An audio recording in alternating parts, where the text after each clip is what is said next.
I'm Dr. Octavia Cox and welcome to my channel where I do all things classic literature. Today I'm going to provide you with an introduction to the rhetorical figure of speech Aposiopesis. I'm going to start by defining and explaining the meaning of Aposiopesis, and then I'm going to move on to illustrate Aposiopesis in action in some of Shakespeare's plays, particularly in his tragedies, and I'm going to look at King Lear, Hamlet, Julius Caesar and Othello. Aposiopesis derives from the Greek for to keep silent. Aposiopesis is a rhetorical term, a figure of speech that comprises a sudden break or disruption in the middle of a sentence that leaves the sentence or the clause unfinished. It omits the expected end of the clause or of the sentence, suggesting either an unwillingness or an inability to proceed. Aposiopesis is a structural feature of the text. It's part of its construction. The reason for the break, as I've said, because aposiopesis is a structural description, it simply describes a sentence in which there is a break that means the sentence is not completed. The reason for the break, or what it means, what the author means by that break, is left for the reader or the listener or the actor to determine. Perhaps the aposiopesis comes because the speaker is so overwhelmed with emotion that they are unable to continue saying what they were saying, or perhaps the thought is so unspeakable or so unpalatable or so worrisome that the speaker also feels that they simply cannot continue to say whatever it was that they were thinking, that's too unpalatable to say out loud to the listener. So the Oxford Dictionary of Literary Terms defines aposiopesis as a rhetorical device in which the speaker suddenly breaks off in the middle of a sentence, leaving the sentence unfinished. The device usually suggests strong emotion that makes the speaker unwilling or unable to continue. Okay, so let's look at some examples of aposiopesis in action then in the plays of William Shakespeare. To start with King Lear. William Shakespeare uses the technique of aposiopesis frequently in the character of King Lear to show that he is overcome with pain and sadness and frustration and anger at the behaviour of his daughters, Goneril and Regan. They are his two scheming daughters. Cordelia is his loving, honest daughter. And King Lear, for example, says to Goneril and Regan, this is in Act 2, when he feels that they have betrayed him, King Lear says, "No, you unnatural hags, I will have such revenges on you both, that all the world shall... I will do such things. What they are, yet I know not, but they shall be the terrors of the earth." Aposiopesis is useful for playwrights because it is an effective technique to create speeches that appear sincere, authentic, and realistic, just as I think you can see here in King Lear. He is so overcome by the betrayal of his daughters that he does not know what to do, and because he doesn't know what to do, that's reflected in the fact that he doesn't know how to finish his sentences. He doesn't know how to complete them. In the tragedy of King Lear's disintegrating grasp on reality, on his mind, on his power and control is demonstrated through Shakespeare's use of aposiopesis in his speech. Moving on to Hamlet. Shakespeare's Hamlet is another character whose intense emotion is shown through his use of aposiopesis. So, for example, early in the play, Hamlet's use of aposiopesis in a soliloquy in the opening act, in Act 1, Scene 2, demonstrates his confusion and his rage about his mother marrying his uncle and his confusion about how to process what is happening. So the text reads, "Heaven and earth, Must I remember? Why, she would hang on him, that is, his recently deceased father. Why, she, his mother, she would hang on him as if increase of appetite had grown by what it fed on. And yet, within a month, let me not think on it. Frailty, thy name is woman. A little month, or ere these shoes were old, with which she followed my poor father's body like Niobe, all tears. Why she, even she, O heaven, but break my heart, for I must hold my tongue. Hamlet's speech is a soliloquy, meaning that he is alone. Obviously, there's the audience there, but within the conceit of the play, he is alone. Soliloquies, because the character is alone, are usually seen as representative of the character's mind, or the representative of the character's internal struggle. So these breaks of Hamlet, these interruptions, these aposiopeses, aposiopeses being the plural of aposiopesis. So these breaks, these interruptions in Hamlet's soliloquy, his solitary thinking, are evidence of his real inability to continue with his thinking. His disturbed sentences mirror his disturbed mind. His mother sleeping with his uncle is almost too horrible for him to even think about. He can't go there, he can't go down that thought. The text's form, its technical construction, then enhances the meaning. So rather than Hamlet stating, I am very disturbed by my mother sleeping with my uncle, instead of stating that, his disturbed state of mind is apparent, is evident through his disrupted speech. In this soliloquy of Hamlet's then, William Shakespeare uses aposiopesis to show the genuine emotion of the character. We can see a mind in action. It's almost as though we are seeing the thoughts arise in his mind and then sort of left hanging. So the construction of the text seems to show us a genuine mind reflecting on the thoughts that are coming to it and not continuing with those thoughts that are too kind of troubling to contemplate, for the moment at least. And we can see that the Oxford Dictionary of Literary Terms definition applies here. It had stated, the device usually suggests strong emotion that makes the speaker unwilling or unable to continue, and that seems to apply here to Hamlet. But there are plenty of public-facing politicians, shall we say, in Shakespeare's plays who also use aposiopesis to perform emotion.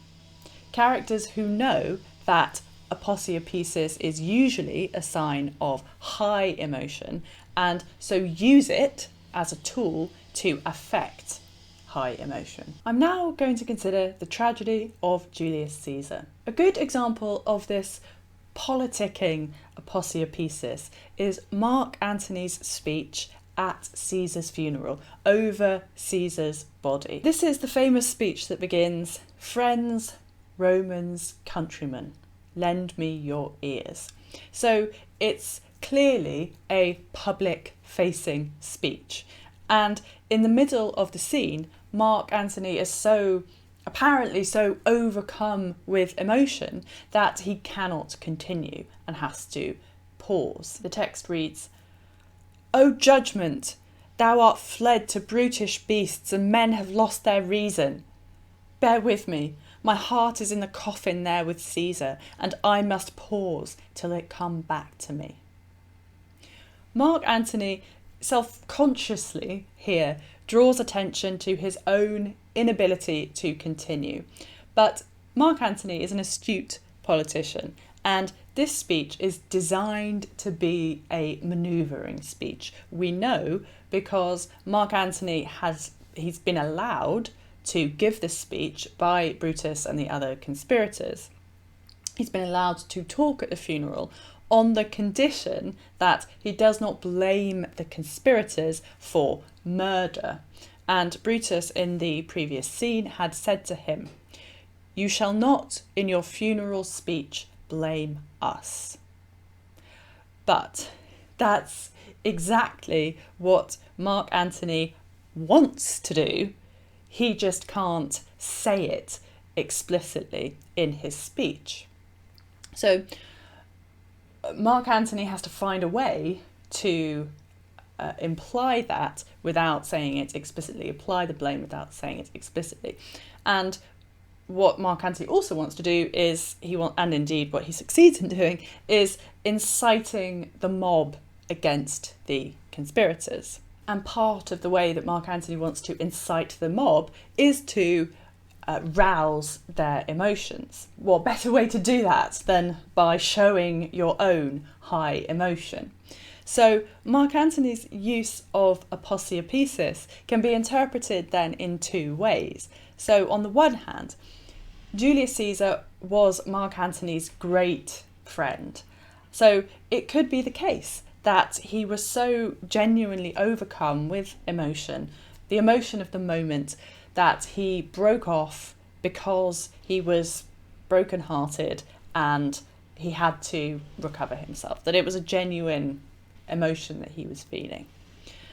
Or perhaps, astute politician that he is, one might interpret this as clever manipulation, as a way of performing apparent emotion, which in fact gives the plebeians time to reflect on the first part of his speech, which is what they do. So, methinks there is much reason in his sayings, says the first plebeian, as Mark Antony is recollecting himself. And whether you think this example of aposiopesis is authentic or performative emotion from Mark Antony, it's left for the reader or the director or the actor to decide. But the fact of the aposiopesis remains the same. I'm going to close by considering Othello. Another great Shakespearean politician or manoeuvrer who knows exactly how to use aposiopesis is Iago from the Tragedy of Othello. He leaves gaps, pauses, and breaks in his speeches to Othello, not because he is actually unwilling or unable to proceed, but in order to make Othello fill in the blanks himself, which serves to amplify Othello's conviction in his jealousy. Take this scene in Act 4. It's a beautiful example, I think, of aposiopesis because it has two different types going on in the one scene. So on the one hand, we have the aposiopesis of Iago and we have the aposiopesis of Othello. So Iago is priming Othello to associate Desdemona's handkerchief with her sexual infidelity and breaks off from his speaking in order to make Othello's mind race about the possibilities. Othello, however, more like Hamlet, as I described earlier, is struggling to process and make sense of what he's hearing and what he's thinking. In the scene, Iago frequently breaks off, uses aposiopesis as a means of provoking Othello into asking what fills the gap that Iago appears hesitant to say. As I read through the text now, focus on the way that Iago uses aposiopesis, particularly after the word handkerchief and the word lie. The text reads, "But if I give my wife a handkerchief, what then? Why then 'tis hers, my lord, and being hers, she may, I think, bestow it on any man. She is protectress of her honour too, may she give that? Her honour is an essence that's not seen. They have it very oft that have it not. But for the handkerchief, by heaven, I would most gladly have forgot it. Thou saidst, oh, it comes over my memory as doth the raven over the infectious house, boding to all. He had my handkerchief. Ay, what of that?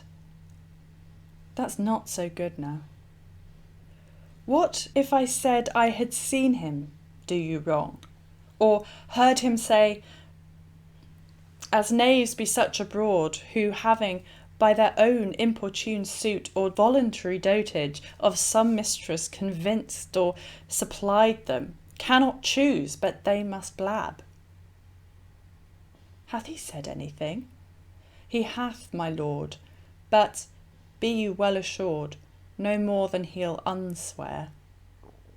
What hath he said? Faith, that he did... I know not what he did. What? Lie. With her, on her, what you will. So we can see that Iago twice breaks off after the word handkerchief, but I give my wife a handkerchief, doesn't finish, and prompts Othello to ask, what then? And then later sort of repeats the same trick, but for the handkerchief. And clearly Othello picks up on this, that Iago has sort of laid the seeds, planted the seeds of doubt, laid the seeds, and Othello picks up on the idea of the handkerchief, because then he says, you know, I can't bear to think about it. He had my handkerchief.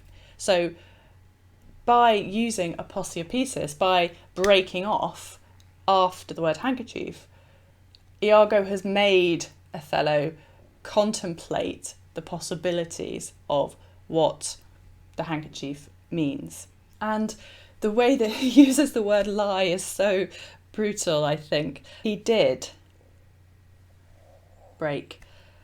And then it's almost as though he can't bear to tell Othello, or Iago is affecting the idea that he can't bear to tell Othello, I know not what he did, making Othello ask, what? Lie. Just leaving it completely sort of unfinished. Othello has to ask to clarify the end of the sentence, lie with her. Iago actually makes Othello finish that thought. And by making Othello finish the thought, he makes it far worse for Othello. And the difference between these two uses of aposiopesis, so Iago's and Othello's, is evident when we compare the two different ways in which they break off when they are about to repeat what another person has said.